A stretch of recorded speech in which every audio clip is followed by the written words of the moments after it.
Hello everyone, welcome to Breaking Bread with Big Moon. I'm Big Moon and today we're cooking up some Nashville Hot Chicken. And who better to cook up Nashville Hot Chicken than a Nashville native himself. And along with that chicken, we're gonna have some cornbread. We'll make us up some coleslaw and some baked beans. And today we're gonna be discussing the 3 things that you need to know before you say, I do. So without further ado, sit back and watch me cook us up a meal.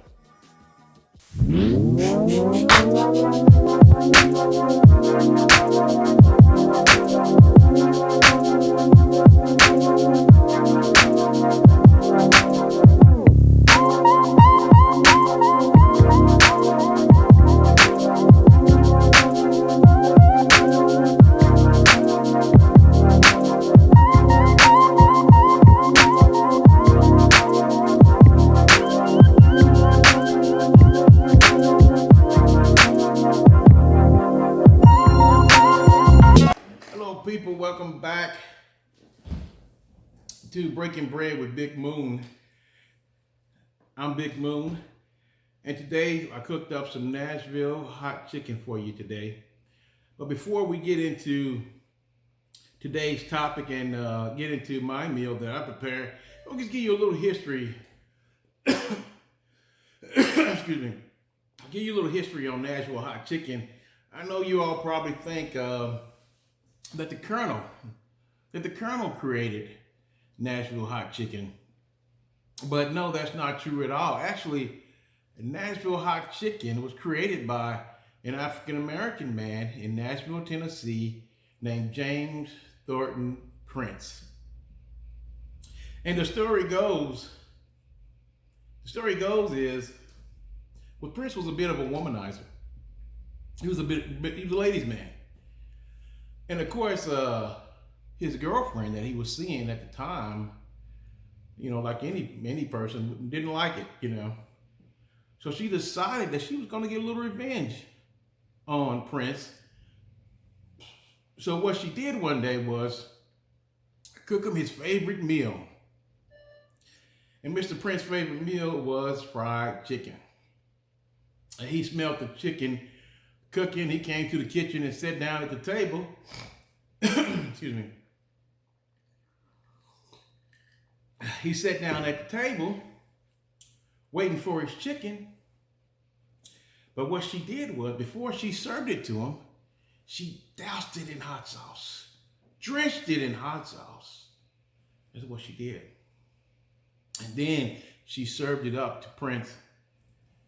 And he bit into that chicken. And my goodness, it was hot. It was hot.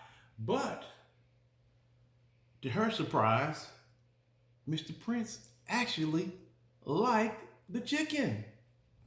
He liked it.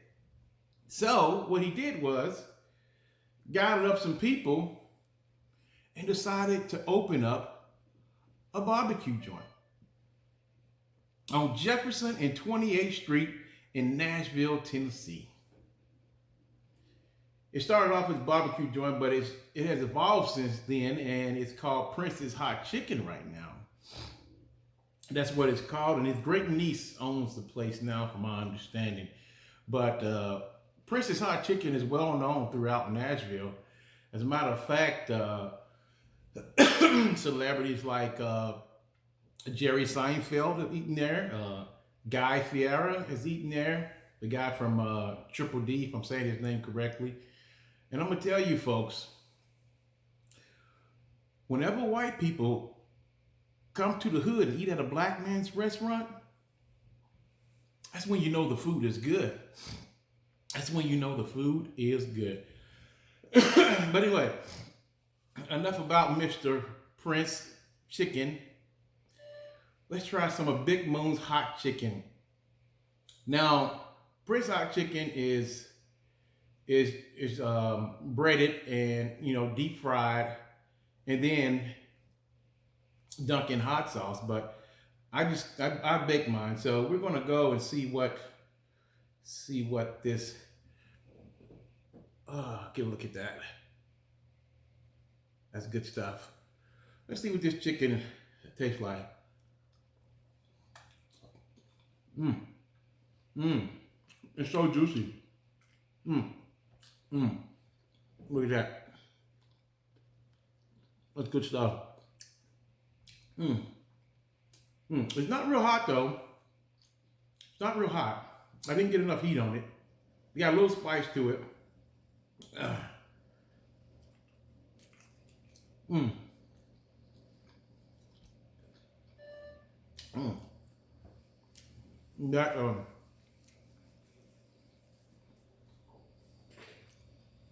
That tastes pretty good.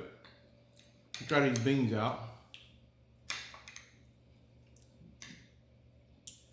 So you can have a look at that. You can see those beans or not.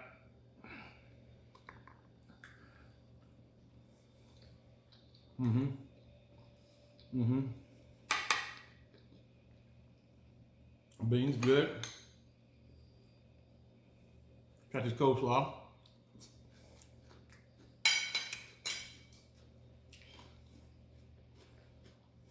Everything is pretty good. My cornbread got away from me a little bit. It's still very soft. Let's get into today's topic. Today's topic is the 3 things you need to know before getting married. And the first thing, the roles must be clearly defined. And what I mean by that is, excuse me, is that you have to know what role you're going to play in this household.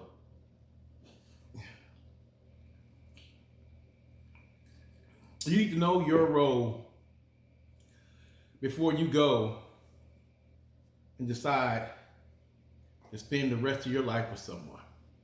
So you might ask, well, how do we determine the roles that we want to play? And oftentimes that has a lot to do with your upbringing, your expectations, what you witnessed when you were growing up. Now in the old days, those roles were sort of decided for us, depending on what your religion was. But in the old days, a Jewish father had 3 responsibilities to his son. And that was to teach him the Torah, teach him a trade, and find him a wife. Now, of course, for those who don't know, the Torah is a Jewish Bible. So the responsibility of a Jewish father was to teach him the scriptures, teach him a trade, and find him a wife. So with that said, in a situation like that, the wife or the woman, the bride, knew what her role was going to be. That husband, during that time, he knew his role specifically that he was going to play. He knew his role. So, I mean, everything was just all laid out for him in those days. But it's not that simple. It's not that simple today. I remember I got a friend that I knew I was in the Army with, and his wife's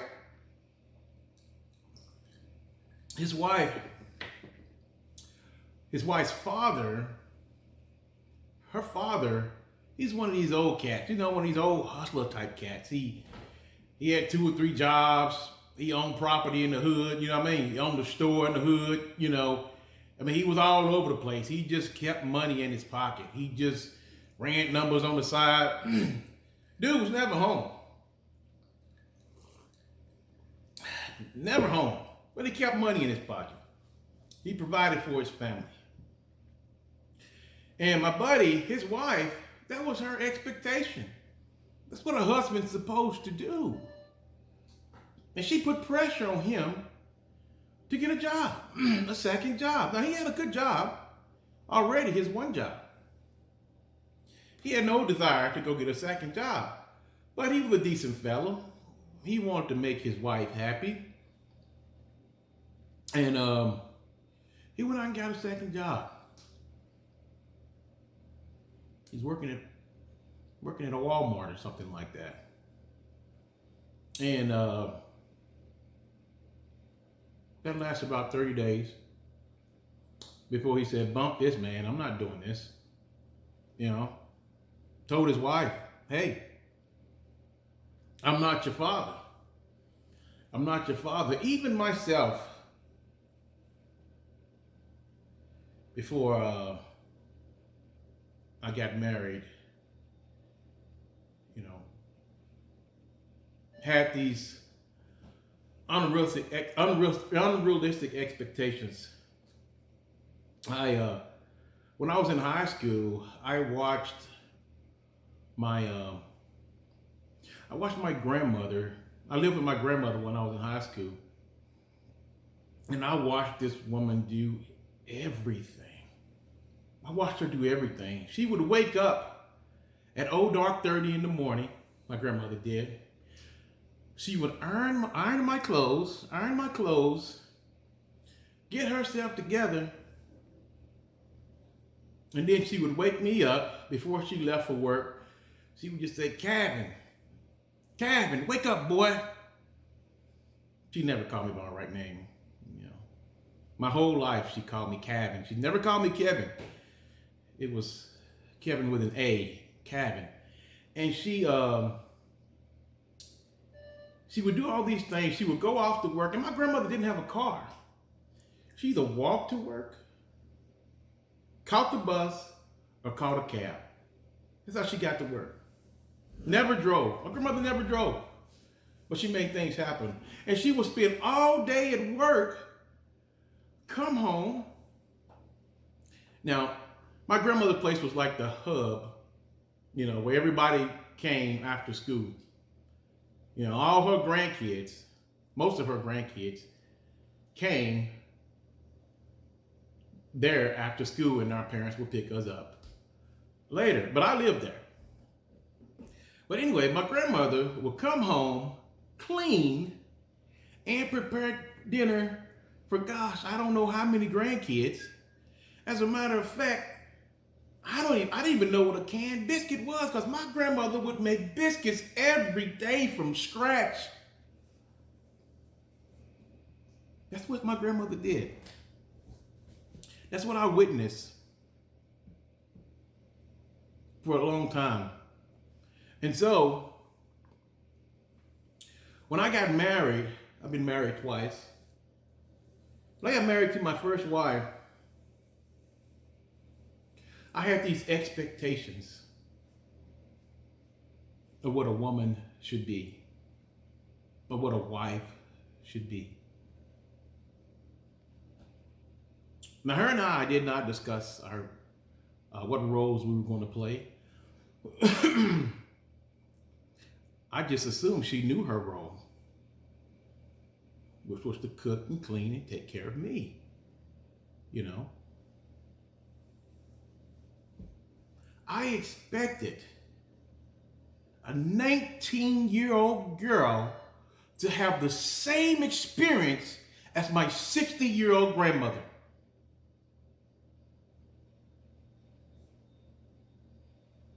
That's how old she was. I was 23, she was 19. Unrealistic expectations.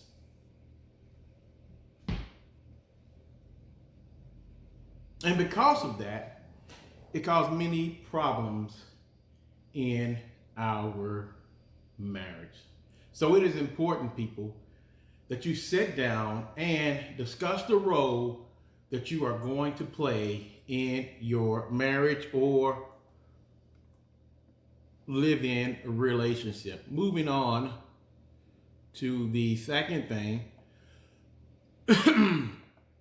moving on to the second thing is you must share the same values.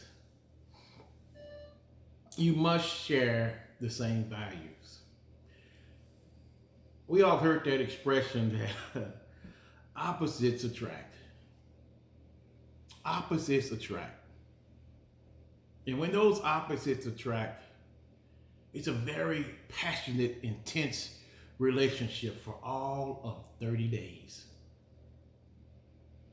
You know, the most intense, passionate 30 days of your life. Although that's a true statement, oftentimes those relationships are short-lived. It's said the more you have in common with someone, the longer the relationship will last. The likelihood of it lasting and going long-term with the more things you have in common. Amos 3:3 states, how can two walk together unless they are agreed? How can two walk together unless they are agreed? I mean, I'm no Bible person. That's probably the only scripture I know, But it's a good question. How can two walk together unless they are agreed? I never will forget this story. And forgive me, I have a lot of stories. That's how I sort of teach, is with stories. But I remember I was a chaplain assistant in the Army, and the chaplain assistant worked for the chaplain. And usually the way the office is set up, the clients will come in my office first, and then they'll go into the chaplain's office, which is the second office with a door to it. That's the usual setup. And one day, this couple comes into my office, and they want to see the chaplain. And I said, oh, he's not here. They said, well, we have an appointment. Oh, I said, okay, so he'll probably be here shortly. I said, let me just show you. And I showed them in. They sat down or whatever. And I went back in my office, and Chap came in shortly after that, my chaplain. I said, hey, Chap, you got a couple people in there waiting to see you. You got a couple in there. And he made this face like, oh, God, And I just started laughing, and he went on into his session. He was in there for 5 minutes. He was in there for 5 minutes, and this couple was screaming back and forth at each other. He was just playing referee. Now, this couple was, one was Muslim and one was Christian. And I heard the wife screaming, he eats a pound of bacon every morning. He eats a pound of bacon. The wife was Muslim. And she didn't eat pork. So all this screaming going on, my chap called the timeout, and he comes out to my office. He closes his door. He was like, Moon, you got to come in here and help me. I said, why, chap? Now, my chap, he's a white guy. My chap was a white guy. He said, and this was an African-American couple, Poor guy didn't know what he was getting himself into. You know what I mean? He had no experience with I'm not saying this is all African-American people, but he was from Montana, I don't know if there's a state any more white than Montana, And this was his first time. He pastored a church in Montana, and his congregation was all white congregation. So he had no experience with other races. Not that it's a difference, but but when you don't know, it's a culture. If this is your first experience with this Muslim and this Christian. So anyway, he basically just wanted me to be like a security guard, just in case things popped off, I can break them up, So I go in there, and I have a seat somewhere in the corner. And his wife, the wife is going on and on. His wife, she was a voluptuous woman. You know, she was a voluptuous woman, and he was a little bitty old guy, little bitty guy, you know, little bitty dude, you know. And so they started talking again, and the wife said, "Yeah, he promised me that once we got married, he'll convert to Islam, and he haven't done that. Every month he say, you know, I'm gonna do it next month. I'm gonna do it next month, and next month never come." And my chap looked at this young man and said, "Hey, Sergeant Smith, why don't you keep your word? Why don't you want to, why don't you keep your word?" He said, "Chap,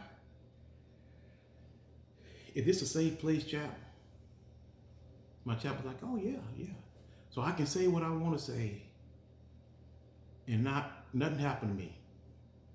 He said, "Absolutely," my chap was. And I knew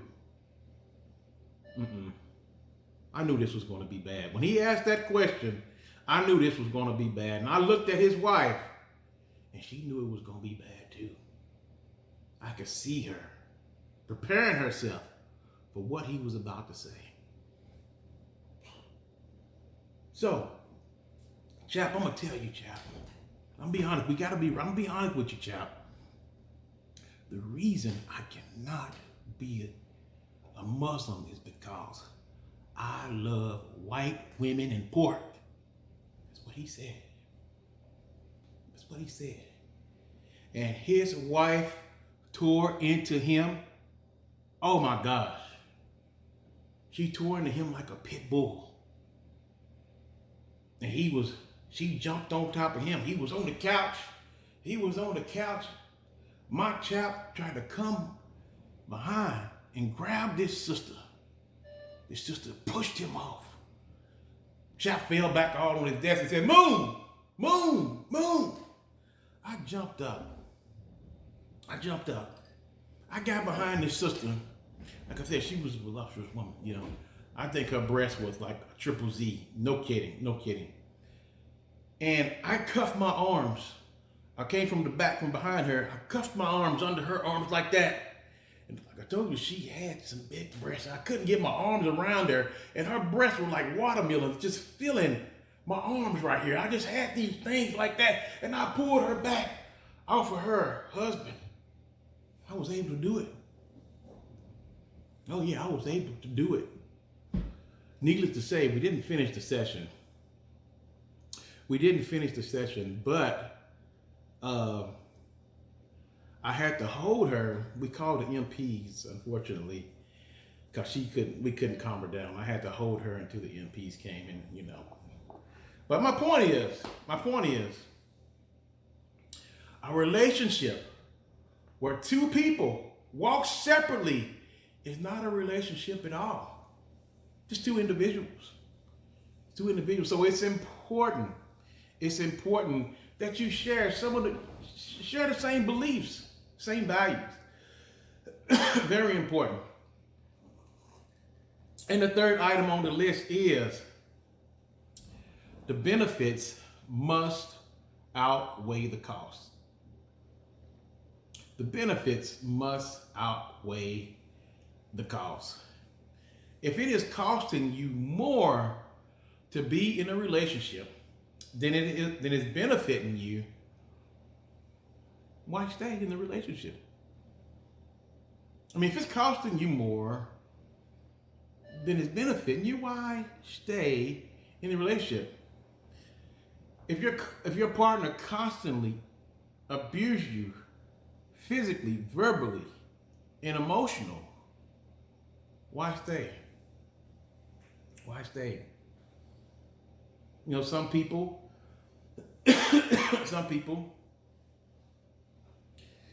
they stay because of their religious beliefs. And you know, it's not always the obvious things that's abuse, you know? Like, you know, there is verbal abuse. There is verbal abuse. And if I could be honest, I didn't know it was verbal abuse. But I used to think, that I could say whatever I wanted to say as long as I'm being honest. And when I get a little attitude, when I used to get an attitude, I might say some pretty hateful things. But I had a good friend of mine, his name is P. He told me one day, he said, Moon, you don't care about what you say and how it make other people feel. That's what my best friend told me. And it wasn't so much of what he said, but it's how he said it that was so convicting. And ever since that day, I've been very mindful, and that was many, many years ago. I've been very mindful of what I say to people. Excuse me. And how it's going to make them feel. Because I'm going to tell you, man, words can hit harder than a fist to the face. Words can hit harder than a fist to the face.